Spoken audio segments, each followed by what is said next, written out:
జై శ్రీమన్నారాయణ. జై శ్రీ మహాకాల భైరవ స్వామిని నమః. 2026 మార్చి 3వ తేదీ మంగళవారం పౌర్ణమి రోజున కేతుగ్రస్త చంద్రగ్రహణం అనేది సంభవించబోతుంది. ఈ చంద్రగ్రహణం మధ్యాహ్న సమయముందు 3:23 నుంచి మొదలుకొని రాత్రి 6:50 వరకు ఈ గ్రహణం అనేది ఉంటుంది.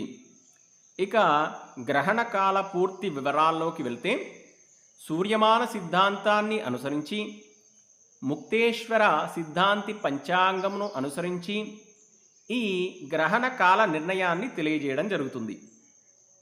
గ్రహణ స్పర్శకాలం మధ్యాహ్నం 3:23 మధ్యకాలం సాయంత్రం 5:07 గ్రహణ మోక్షకాలం రాత్రి 6:50 వరకు ఈ గ్రహణం అనేది ఉంటుంది. ఈ చంద్రగ్రహణం కేతుగ్రస్త చంద్రగ్రహణం. పూర్వ పల్గుని నక్షత్రం సింహరాశి లోపల ఈ చంద్రగ్రహణం అనేది సంభవించబోతుంది.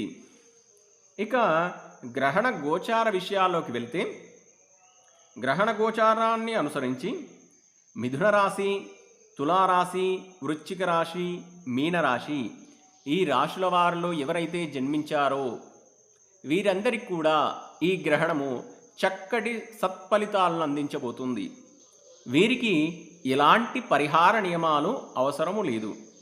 తర్వాత వృషభ రాశి, సింహరాశి, కన్యరాశి, మకర రాశి ఈ 4 రాశులలో జన్మించిన వారికి ఈ గ్రహణము అధమ ఫలితాలనేవి అందించబోతుంది. వీరు తప్పకుండా గ్రహణ శాంతి పరిహార క్రియలనేవి చేసుకోవాల్సి ఉంటుంది. మరియు మధ్యమమైన ఫలితాలు అందించే రాశులు మేషరాశి, కర్కాటక రాశి, ధనుసు రాశి, కుంభరాశి ఈ రాశుల వారందరికీ కూడా ఈ గ్రహణ పరిహార శాంతులు అనేవి నిర్వహించుకోవడం ద్వారా ఉత్తమమైన ఫలితాలు అనేవి లభిస్తాయి. ఇక పరిహార విషయాల్లోకి వెళ్తే, అసలు గ్రహణ శాంతి పరిహారాలు ఎందుకు చేసుకోవాలి అనే విషయాలకు వెళ్తే, తమ రాశిలో కానీ తమకు ప్రతికూలంగా ఉండే రాశిలో కానీ గ్రహణం అనేది సంభవించినప్పుడు దాని ద్వారా ప్రతికూల వాతావరణం అనేది ఏర్పడుతూ ఉంటుంది. ప్రతికూల ఫలితాలు అనేవి వస్తాయి. అనారోగ్య సమస్యలు రావడం, ప్రమాదాలు జరగడం, ఇబ్బందికరమైన వాతావరణం ఏర్పడడం జరుగుతుంది. అందుచేత ముందస్తుగా ఈ గ్రహణ శాంతి పరిహార క్రియలు చేసుకోవడం ద్వారా ఆ ఇబ్బందుల నుండి బయటపడే అవకాశాలు ఉంటాయి. ఇక గ్రహణ నియమాల్లోకి వెళ్తే, గ్రహణము ప్రారంభమైనప్పుడు పట్టు స్నానము, గ్రహణము పూర్తి అయినప్పుడు విడుపు స్నానమును తప్పకుండా ఆచరించవలెను.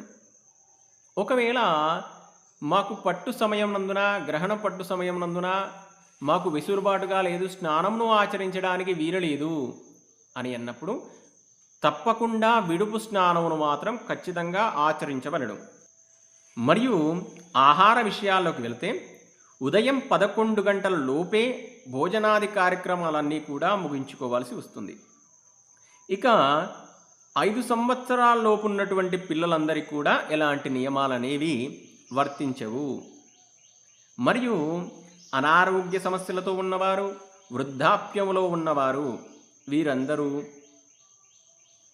మరియు ఆకలికి ఆగలేనటువంటి వారు వీరు ఎవరైతే ఉన్నారో వీరందరూ కూడా గ్రహణానికి 1 గంట ముందు తేలికగా జీర్ణించుకునే ఆహార పదార్థాలు, పానీయాలు ఏవైతే ఉన్నాయో అవి తీసుకోవచ్చును.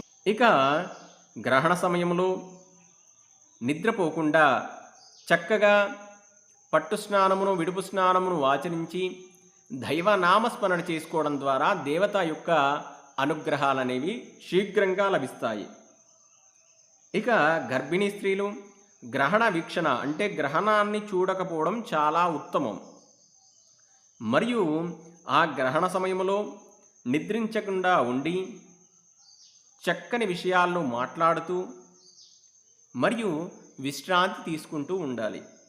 ఇక ఈ గ్రహణ శాంతి పరిహార క్రియలు ఏం చేసుకోవాలి అనే విషయాన్ని తెలుసుకుంటే, గ్రహణానికి మరుసటి రోజు అనగా బుధవారం 4వ తేదీ రోజున దగ్గరలో ఉన్నటువంటి శివాలయానికి వెళ్ళి అక్కడ ఉన్నటువంటి అర్చకుడిని సంప్రదించి ఈ గ్రహణ దోష నివారణ కొరకు మహన్యాసపూర్వక ఏకాదశ రుద్రాభిషేకం నిర్వహించుకోవడం ద్వారా ఆ గ్రహణము ద్వారా వచ్చేటువంటి అధమ ఫలితాలు అనేవి కూడా తగ్గిపోయి ఈశ్వరుడి అనుగ్రహంతో చక్కటి ఫలితాలు అనేవి రావడం జరుగుతుంది.